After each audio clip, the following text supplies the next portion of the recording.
High court میں عمران خان صاحب اور ان کی اہلیہ بشرا بی بی کی تنہائی میں ملاقات کروانے کی درخواست کے اوپر جو ہے وہ سماعت ہوئی. آئی ایم سرپرائز کہ یہ کس قسم کی درخواستوں کو انٹرٹین کیا جا رہا ہے. جسٹس ارباب محمد طاہر نے شہری کوئی شاہد یعقوب ہے اس کی درخواست کے اوپر جو ہے وہ سماعت کی اور فریقین کو نوٹسز جاری کیے اور آئندہ ہفتے تک جواب جو ہے وہ طلب کیا ہے. درخواست گزار کی جانب سے عاطف محمود وکیل ہیں, وہ عدالت میں پیش ہوئے. وکیل نے کہا جی قواعد کے مطابق ایک سال میں کم از کم 3 بار اسپیشل میٹنگز جو ہیں وہ کروائی جانی چاہیے میاں اور بیوی کے درمیان. عدالت نے پوچھا کہ درخواست گزار کون ہے, اس پہ بتایا گیا کہ جی وہ عمران خان کے فالوور ہیں. عدالت نے پوچھا کہ درخواست گزار کیا پاکستان تحریک انصاف کے کارکن ہیں, رکن ہیں؟ اس پہ وکیل نے کہا کہ نہیں وہ صرف عمران خان صاحب کے فالوور ہیں. تو بعد میں سماعت کے دوران عدالت کو بتایا گیا کہ جی عمران خان, بشرا بی بی یا پاکستان تحریک انصاف اس کیس میں براہ راست فریق نہیں ہے. خود عمران خان بھی خود پی ٹی آئی بھی اس درخواست سے لا تعلقی کا اظہار کر رہی ہے. ذرائع کے مطابق جیل قوانین کے تحت قید میاں بیوی ملاقات کے لیے جیل سپرنٹینڈنٹ کو براہ راست درخواست دے سکتے ہیں. اس مقصد کے لیے جیل میں فیملی روم کی سہولت ہونا ضروری ہے, تاہم اڈیالہ جیل میں یہ سہولت دستیاب نہیں ہے. میرے لیے حیران کن بات ہے کہ میاں بیوی کا معاملہ ہے, آپ کون ہوتے ہیں کہ آپ بلا وجہ کی اس قسم کی جو ہے وہ آپ درخواستیں کورٹ کے اندر جو ہے وہ جمع کرائیں, اور مین مقصد جو ہے وہ صرف میرے خیال میں ایویں بلا وجہ کا ایک گند اچھالنا ہے. ایک اسٹوپڈ چیز کے اوپر جو ہے وہ یہ درخواست دائر کی گئی ہے جس کا کوئی سر پیر جو ہے وہ نہیں بنتا. پہلے ہی دوران عدت نکاح کا کیس بھی جو ہے وہ بھی چلا تھا, میری نظر میں وہ بھی ایک بڑا ہی فضول قسم کا کیس تھا, اور اب یہ دوبارہ ایک اور یہ اس قسم کی درخواست جو ہے وہ دائر کی گئی ہے. بیسکلی مقصد جو ہے وہ صرف یہ ہے کہ ایک جاگز آئی ہو کہ جناب ان میاں بیوی کو آپس میں تنہائی کے اندر ملنے دیں. مجھے لٹرلی شرم آ رہی ہے کہ میں ایون اس کو ڈسکس بھی کر رہا ہوں, لیکن میں کیا کروں, ظاہری بات ہے آپ کو پتہ ہونا چاہیے کہ ہمارے یہاں پہ عدالتوں کے اندر کس قسم کی درخواستیں جو ہیں وہ جمع کروائی جاتی ہیں. اس کے اوپر ایکچولی سینئر کورٹ رپورٹر ہیں ثاقب بشیر صاحب, انہوں نے ٹویٹ کیا, انہوں نے کہا تو ناظرین معاملات شرم و حیا سے عاری ہو چکے, اب میاں بیوی نے کب ازدواجی تعلق رکھنا ہے یہ میاں بیوی نہیں بلکہ تھرڈ پارٹی فیصلہ کرے گی. یہ شرم کا مقام ہے کہ ایک درخواست گزار نے عمران خان بشرا بیوی کے حوالے سے اسلام آباد ہائی کورٹ میں درخواست دائر کی جو متاثرہ فریق نہیں, اس کے باوجود رجسٹرار آفس نے درخواست پر اعتراض عائد نہیں کیا. پھر آج جسٹس ارباب محمد طاہر نے بھی یہ اعتراض عائد نہیں کیا کہ آپ تو متاثر فریق ہی نہیں ہے, بلکہ جج صاحب نے 10 قدم آگے بڑھ کر چیف کمشنر حکومت پنجاب جیل حکام کو نوٹسز بھی جاری کر دیا اور جواب بھی مانگ لیا. حد ہی ہو گئی ہے. ہی از ایبسلیوٹلی رائٹ. اس کا مجھے کوئی سر پیر نظر نہیں آتا کہ یہ کس قسم کی درخواست جو ہے یہ جمع کروائی گئی ہے. اس کے علاوہ علیمہ خان صاحبہ کے خلاف جناب 26 نومبر کے احتجاج کے اوپر 26 نومبر جو پچھلے سال احتجاج ہوا تھا اس کے اوپر درج مقدمے کی سماعت جو ہے وہ اینٹی ٹیررسٹ کورٹ کے اندر ہوئی. اس کے جج امجد علی شاہ نے اس کی سماعت کی. پروسیکیوشن نے علیمہ خان کے خلاف مقدمے کا چلان عدالت میں پیش کیا. پروسیکیوٹر نے عدالت کو بتایا کہ علیمہ خان 26 نومبر کے احتجاج میں مرکزی ملزمہ نامزد ہوئی ہیں. انہوں نے دفعہ 144 کے نفاذ کے باوجود کارکنان کو احتجاج پر اکسایا ہے. عدالت نے علیمہ خان کو 26 نومبر کے احتجاج کیس میں 29 ستمبر کو بطور ملزمہ عدالت طلب کیا, اور واضح رہے کہ علیمہ خان کے خلاف تھانہ صادقاباد راولپنڈی میں یہ مقدمہ درج ہے. اس کے علاوہ کوٹ لکھپت جیل سے پاکستان تحریک انصاف کے مختلف لیڈروں نے جو ہے وہ ایک مشترکہ خط لکھا ہے, اور یہ خط جو ہے وہ ڈاکٹر یاسمین راشد, میاں محمود الرشید, عمر سرفراز چیمہ اور اعجاز چودھری کی جانب سے لکھا گیا ہے. اس کے مندرجات جو ہیں وہ میں آپ کے سامنے بتا دیتا ہوں. اس میں لکھا گیا جی شاہ محمود قریشی صاحب جو ہیں عدالت سے بے گناہ ثابت ہو چکے ہیں. ان کی دیگر کیسز میں ضمانتوں میں التوا کیا جا رہا ہے, جو کہ یہ اقدام جو ہے ناانصافی کے زمرے میں آتا ہے. شاہ صاحب کو 2023 میں بے بنیاد مقدمات میں گرفتار کیا گیا. ضمنی بیانات کی روشنی میں انہیں نامزد کیا گیا. وہ ایک سیاسی لیڈر نہیں بلکہ اس سسٹم کا ایک آئینہ ہے. ان کے پاکستان میں ہونے کی حیثیت سے کچھ حقوق ہیں, اور ان کے آئینی حقوق دیتے ہوئے انہیں فوری رہا کیا جائے. ان کے ساتھ ناانصافی نہیں بلکہ جمہوریت اور آئین پاکستان کے ساتھ جو ہے یہ ناانصافی ہو رہی ہے. یہ صرف ان کے ساتھ نہیں بلکہ ان کے ساتھ جمہوریت کے ساتھ اور ناانصافی آئین پاکستان کے ساتھ ناانصافی ہو رہی ہے. اس کے علاوہ پاکستان تحریک انصاف امریکہ نے جناب ایک ٹویٹ کیا ہے آج. انہوں نے کہا کہ جی Pakistan Tehreek Insaf U S A جو ہے وہ یونائٹڈ نیشنز نیو یارک کے باہر جو ہے وہ آج احتجاج کرے گی, جہاں پہ پرائم منسٹر شہباز شریف جو ہیں وہ آج ایک اسپیچ دینے لگے ہیں. The world must know that he is not legitimately elected and does not represent Pakistan. انہوں نے کہا جی یہ پاکستان کی نمائندگی نہیں کرتے, اور اس سلسلے میں انہوں نے پاکستان تحریک انصاف کے کارکنوں کو جو ہے وہ بلایا کہ وہ آ کے شہباز شریف صاحب کے خلاف احتجاج کریں. اس کے ساتھ ساتھ آج مجھے نہیں پتا یہ آپ ویڈیو کب دیکھ رہے ہیں, لیکن آج ان کی جو ہے وہ شہباز شریف صاحب کی اور چند دیگر مسلم ممالک کے جو سربراہان ہیں ان کی ڈونلڈ ٹرمپ سے جو ہے وہ بڑی ایک اہم ملاقات ہو رہی ہے. اور یہ بتایا جا رہا ہے کہ یہ اسپیچز کے بعد ڈونلڈ ٹرمپ نے بھی اسپیچ کرنی ہے, اس کے بعد یہ ملاقات ہوگی. اب عام طور پہ ظاہری بات ہے جو گفتگو ہے وہ یہی ہے کہ جو 2 اسٹیٹ سولوشن ہے جو فلسطین کے حوالے سے جو ہے وہ دیا جا رہا ہے, یہ اسی کی ایک کڑی ہے جس سلسلے میں جو ہے وہ پاکستان کے ساتھ بھی جو ہے یہ ملاقات ہو رہی ہے. اب ڈونلڈ ٹرمپ کے ساتھ شہباز شریف صاحب کی یہ پہلی ملاقات ہے, اور یہ بتایا جا رہا ہے، مختلف جو وہاں سے رپورٹس آ رہی ہیں وہ یہ ہے کہ امریکہ یہ چاہتا ہے کہ اس معاملے کے اندر فلسطین کے حوالے سے اور خاص طور پہ غزہ کے حوالے سے جو ہے وہ اسلامک ممالک جو ہیں ان کی کوئی مشترکہ فورس جو ہے وہ آئے اور وہ آ کے ان معاملات کو سنبھالے وہاں پہ، اور ساتھ ہی ساتھ صرف یہ نہیں بلکہ منتقلی اقتدار جو ہے اس کو فنڈ بھی کرے آ کے. سو مسلم ممالک جو ہیں وہ اس معاملے کو جو ہے اس کے سٹیک ہولڈرز بنے، جس کے لیے یہ میل ملاقاتیں ہو رہی ہے، جس کے لیے اس وقت کوشش کی جا رہی ہے کہ چیزوں کو جو ہے وہ ریزالو کیا جائے. اب دیکھتے ہیں کہ اس میں سے جو ہے وہ کیا نکلتا ہے. Back to local politics. Imran Khan کے بھانجے حسان نیازی کی ملٹری کسٹڈی میں تحویل اور کورٹ مارشل کی کارروائی کے خلاف درخواست پر لاہور ہائی کورٹ نے اعتراضات سے متعلق فیصلہ اپنا محفوظ کر لیا ہے. لاہور ہائی کورٹ کے جج کی سربراہی میں 2 رکنی بینچ نے سماعت کی. پنجاب حکومت کے وکیل راؤ اورنگزیب نے درخواست کی مخالفت کرتے ہوئے کہا کہ رجسٹرار آفس کی جانب سے لگائے گئے اعتراضات درست ہیں. درخواست گزار نے مصدقہ نقول کے لیے کوئی درخواست نہیں دی. آرمی ادارے کے خلاف درخواست قابل سماعت نہیں ہے. حسان نیازی کے وکیل فیصل صدیقی نے کہا کہ حسان نیازی کی کسٹڈی ملٹری کو ایس ایچ او کی جانب سے دی گئی ہے. باقی لوگ جو ملٹری کے حوالے کیے گئے وہ اے ٹی سی کورٹ کے آرڈر کے تحت ہوئے. رجسٹرار آفس کے اعتراضات درست نہیں، اعتراضات جو ہے وہ ختم کیے جائیں. بعد میں اس کے اوپر جو ہے وہ فیصلہ محفوظ کر لیا گیا ہے. اس کے علاوہ پشاور ہائی کورٹ نے الیکشن کمیشن کو وزیر اعلیٰ خیبر پختونخوا علی امین گنڈا پور کے خلاف کارروائی سے فی الحال روک دیا ہے. پشاور ہائی کورٹ کے 2 ججز نے وزیر اعلیٰ خیبر پختونخوا کی الیکشن کمیشن کے نوٹس کے خلاف درخواست پہ سماعت کی. سماعت کے دوران سوال کیا گیا جج صاحب کی جانب سے کہ 90 دن کے بعد الیکشن کمیشن کارروائی کیسے کر سکتا ہے. الیکشن کمیشن کے ڈپٹی ڈائریکٹر لاء نے جواب دیا کہ سپریم کورٹ کا فیصلہ موجود ہے، کرپٹ پریکٹسز پر کارروائی ہو سکتی ہے، اس میں وقت کی پابندی جو ہے وہ ضروری نہیں ہے، یا اس کی پابندی ضروری نہیں ہے. تو عدالت نے الیکشن کمیشن کو نوٹس جاری کرتے ہوئے 14 دن میں جواب جو ہے وہ طلب کر لیا ہے. وزیر اعلیٰ علی امین گنڈا پور نے جو ہے وہ پشاور میں میڈیا سے گفتگو کی. انہوں نے کہا افغانستان حکومت چاہتی ہے کہ یہ مسئلہ حل ہو. ان سے مثبت پیغام آیا ہے اور افغانستان سے بات کرنے کے لیے وقت جائے گا. افغانستان حکومت اور صوبائی حکومت مذاکرات کریں گے. اس حوالے سے وفاقی وزیر کا بیان انتہائی افسوسناک ہے. ایشیا کپ پر تبصرہ کرتے ہوئے انہوں نے کہا کہ بار بار کرکٹ میچ میں پوری قوم کو دلی دکھ مل رہا ہے. بھارت کے ساتھ میچ عام میچ نہیں ہوتا. بہرحال ہمیں افسوس ہے کہ ہم بار بار کرکٹ میچ ہار رہے ہیں. اس کے علاوہ federal board of revenue FBR انہوں نے بااثر ٹیکس چوروں کے خلاف جناب کریک ڈاؤن کا آغاز کر دیا ہے، اور اس میں سونے کے تاجر یعنی کہ سنیارے، اسٹیٹ ڈیولپرز اور دیگر شامل ہیں تاکہ اربوں روپے کی وصولی ممکن بنائی جا سکے. 60,000 جولرز کا ڈیٹا جو ہے وہ بھی جمع کیا گیا. آپ کو یاد ہوگا میں نے آج سے چند ہفتے پہلے آپ کے ساتھ ایک خبر شیئر کی تھی کہ اس سے پہلے بھی جو ہے چند جولرز کی دکانوں کے اوپر پنجاب میں جو ہے وہ چھاپے بھی مارے گئے ہیں اور انہیں اریسٹ بھی کیا گیا تھا. تو اور اس کے بعد ان سے ریکوریز بھی کی گئی ہیں.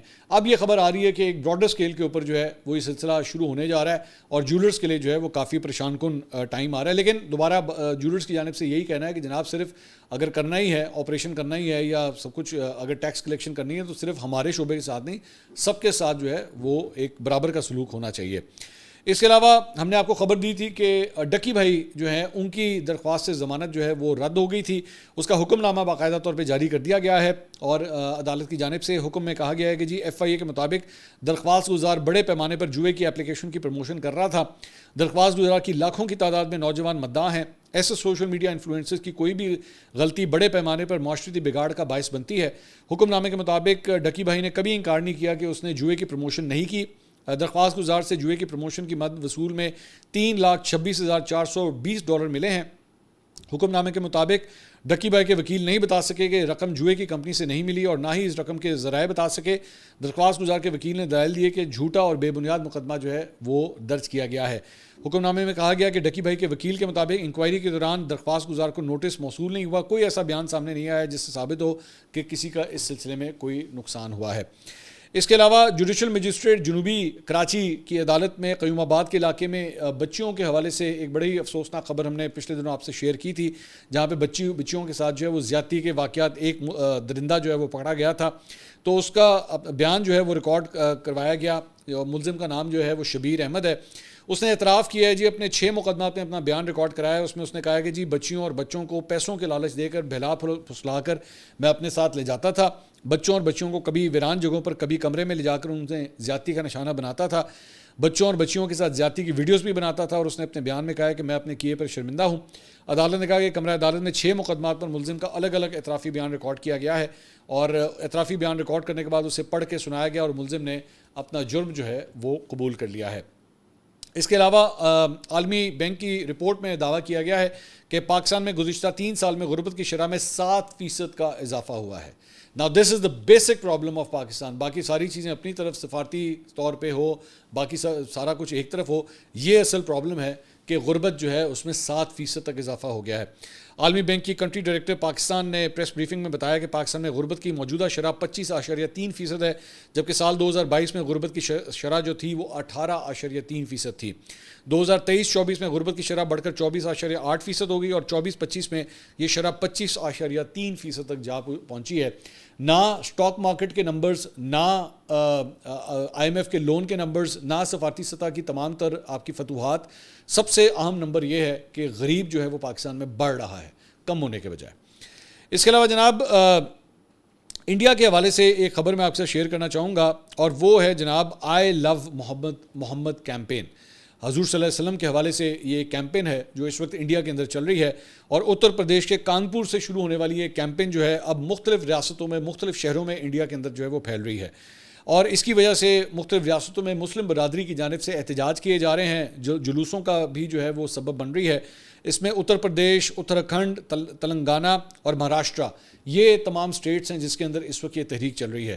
اب ہوا کیا ہے کہ اس میں یہ اتنے احتجاج کیوں ہو رہے ہیں, یہ بے چینی کیوں پھیلی ہوئی ہے, اس کا بیک گراؤنڈ میں آپ کو بتاتا ہوں.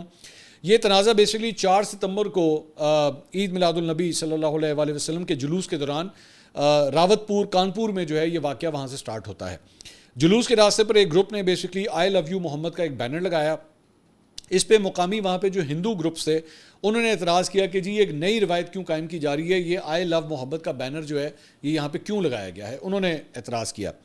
پولیس نے جو ہے وہ وہاں پہ فوراً مداخلت کی. پولیس کے مطابق حکومت کے قوانین مذہبی جلوسوں میں نئی رسومات شامل کرنے کی اجازت نہیں دیتے. وہ کہتے ہیں جناب یہ کوئی نئی چیز ہو گئی ہے کہ آپ نے بینر کیوں لگا دیا. کچھ افراد نے روایتی شامیانہ ہٹا کر نئے شامیانے اور بینر لگا دیے, جنہیں پولیس نے واپس اپنی پرانی جگہ پر بحال کیا. پولیس نے وضاحت کی کہ بینر کے حوالے سے کوئی ایف آئی آر جو ہے وہ درج نہیں کی گئی ہے. تاہم واقعے کے دوران ہندو مسلم گروپس نے ایک دوسرے پر پوسٹر پھاڑنے کا الزام لگایا, جس سے کشیدگی بڑھی ہے. حالانکہ پولیس نے معاملہ جو ہے وہ سلجھانے کی وہاں پہ کوشش بھی کی.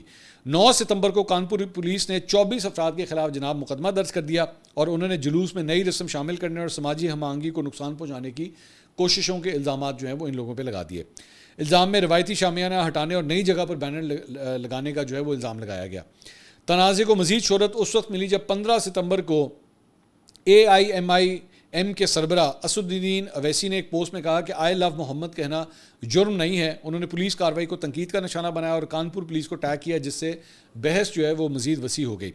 کانپور پولیس نے کہا کہ جی بینر کے لیے کوئی ایف آئی آر درج نہیں کی گئی. مقدمات اس کی نئی جگہ پر تنصیب اور دوسرے گروپ کے پوسٹرز کو نقصان پہنچانے سے متعلق ہے.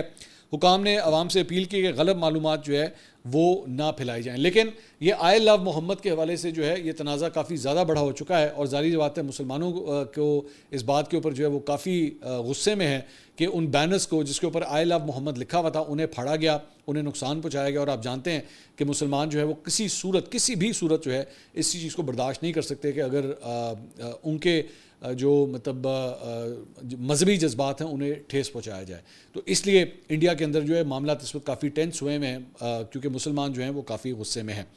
اس کے علاوہ سماجوادی پارٹی کے ترجمانوں نے کہا ہے جی پولیس کی ناکامی نے احتجاج کو ہوا دی ہے, اور اظہار رائے کی آزادی سب کو ہے, چاہے آئی لو رام ہو یا پھر آئی لو محمد. بی جے پی کے ترجمانوں نے زور دیا کہ جو بھی پولیس کو نشانہ بنائے گا یا قانون توڑے گا اس کے خلاف ہم کارروائی کریں گے. اسد الدین اویسی نے اس معاملے کو مذہبی آزادی اور اظہار کے حق سے جوڑا ہے. انہوں نے ایک پوسٹ میں لکھا کہ آئی لو محمد کہنا جرم نہیں ہے, اگر ہے تو میں ہر سزا قبول کرتا ہوں, لیکن مسلمانوں کو نبی کریم صلی اللہ علیہ وآلہ وسلم سے محبت اور احترام کے اظہار پر سزا نہیں دی جا سکتی. تو جو معاملہ کانپور سے شروع ہوا تھا وہ اب پورے یہاں پہ بھارت کے اندر جو ہے وہ پھیل رہا ہے. اس کے ساتھ ساتھ اقوام متحدہ کے اندر جو ہے جو ایک کانفرنس ہو رہی ہے اس میں فلسطینی اتھارٹی کے صدر نے واضح کیا ہے کہ فلسطین کی گورننس میں حماس کا کوئی کردار نہیں ہوگا. حماس کو ہر صورت اپنے ہتھیار فلسطینی اتھارٹی کے سامنے ڈالنا ہوں گے. فلسطینی صدر نے فوری جنگ بندی کا مطالبہ کرتے ہوئے کہا ہے کہ غزہ میں امداد کی ضرورت ہے اور قیدیوں کی رہائی ہونی چاہیے. انہوں نے مصر اور قطر کی جانب سے جنگ ختم کرنے کے لیے ثالثی کی کوششوں کو بھی سراہا ہے. فلسطینی صدر نے ساتھ ہی مصر اور اردن کی جانب سے اس بات کو مسترد کیا جانا بھی قابل ستائش قرار دیا کہ ان دونوں ممالک نے فلسطینیوں کی جبری بے دخلی کا اسرائیلی منصوبہ مسترد کر دیا ہے. اس کے ساتھ ساتھ برطانیہ، کینیڈا، آسٹریلیا اور پرتگال کے بعد فرانس، بیلجیم، اسپین اور موناکو نے بھی فلسطین کو ریاست تسلیم کر لیا ہے۔ تاہم صدر میکرون نے کہا ہے کہ پیرس اس وقت تک فلسطین میں سفارت خانہ نہیں کھولے گا جب تک غزہ میں جنگ بندی اور تمام یرغمالیوں کی رہائی عمل میں نہیں آ جاتی۔ لکسمبرگ، بیلجیم، موناکو، ایڈورا اور مالٹا نے اقوام متحدہ کی جنرل اسمبلی اجلاس میں فلسطین کو باضابطہ طور پر تسلیم کرنے کا جو ہے وہ اعلان کیا ہے۔ اور اس کے ساتھ ساتھ آج کی جو ایک اہم ملاقات جو صدر ڈونلڈ ٹرمپ جو ہے وہ آج عرب اور مسلم رہنماؤں سے ملاقات کر رہے ہیں۔ ملاقات میں ڈونلڈ ٹرمپ جو ہے وہ مسلم ممالک کے رہنماؤں کو غزہ میں جنگ کے بعد کی گورننس اور امن سے متعلق تجویز پیش کریں گے۔ امریکی میڈیا رپورٹس کے مطابق امریکہ چاہتا ہے کہ عرب اور مسلم ممالک غزہ میں فوج بھیجنے پر آمادہ ہوں تاکہ اسرائیل جو ہے وہاں سے انخلا کر سکے۔ امریکہ یہ بھی چاہتا ہے کہ عرب اور مسلم ممالک جو ہیں وہ فلسطین میں اقتدار کی منتقلی کے عمل اور بحالی کے کاموں کے لیے رقوم بھی دیں۔ رپورٹ کے مطابق صدر ٹرمپ آج ہونے والی ملاقات میں پاکستان، سعودی عرب، متحدہ عرب امارات، قطر، مصر، اردن، ترکی اور انڈونیشیا کے رہنماؤں سے جو ہے وہ ملاقات کریں گے، جو اس میں شریک ہوں گے۔